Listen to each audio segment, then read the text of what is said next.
আবারও সিনেমা নিয়ে ব্যস্ত হয়ে পড়েছেন মাহিয়া মাহি। হঠাৎ বিয়ে করে চলচ্চিত্র থেকে কিছুটা দূরে চলে গিয়েছিলেন হালের জনপ্রিয় নায়িকা মাহিয়া মাহি।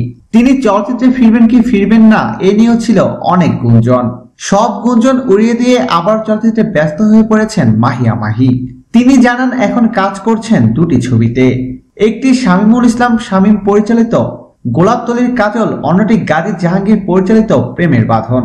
সিলেটের সুনামগঞ্জ সহ বিভিন্ন লোকেশনে শেষ হয়েছে গোলাপতলির কাজল ছবির শুটিং। অন্যদিকে ঢাকা সহ বিভিন্ন লোকেশনে চলছে প্রেমের বাঁধন ছবির শুটিং। মাহিয়া মাহি নিজেই এসব তথ্য দিয়েছেন। গোলাপতলির কাজল ছবিতে তার বিপরীতে আছেন চিত্রনায়ক সাইমন সাদিক। প্রেমের বাঁধন ছবিতে আছেন চিত্রনায়ক বাপ্পি চৌধুরী। এই ছবির কাহিনী সম্পর্কে মাহিয়া মাহি বলেন, বর্তমান সময়ে ফেসবুকের মাধ্যমে অনেক ছেলে মেয়ে প্রতারিত হচ্ছে, ভালোবাসার মিথ্যা প্রতারণার ফাঁদে পড়ে জীবন ধ্বংস করছে। মিথ্যা প্রেমের ফাঁদে পা দিয়ে কেউ যেন প্রতারণার শিকার না হয়, ছবিটিতে সে দিকগুলো তুলে ধরা হয়েছে।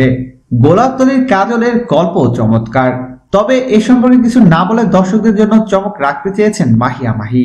তিনি বলেন আরো কিছু ছবির প্রস্তাব আছে, এগুলো নিয়ে প্রাথমিকভাবে কথাবার্তা চলছে। সংসার কেমন চলছে এমন প্রশ্নে মাহি বলেন, সংসার খুব ভালোভাবে চলছে। সিনেমায় অভিনয় করতে শ্বশুরবাড়ি থেকে কোনো বাধা নেই, যথেষ্ট স্বাধীনতা পাচ্ছি। সব মিলিয়ে সংসার জীবনে অনেক ভালো আছি। প্রিয় দর্শক, ধন্যবাদ ভিডিওটি দেখার জন্য। নিত্য নতুন এক্সক্লুসিভ সব খবর পেতে এখনই সাবস্ক্রাইব করুন ASD Waves এ।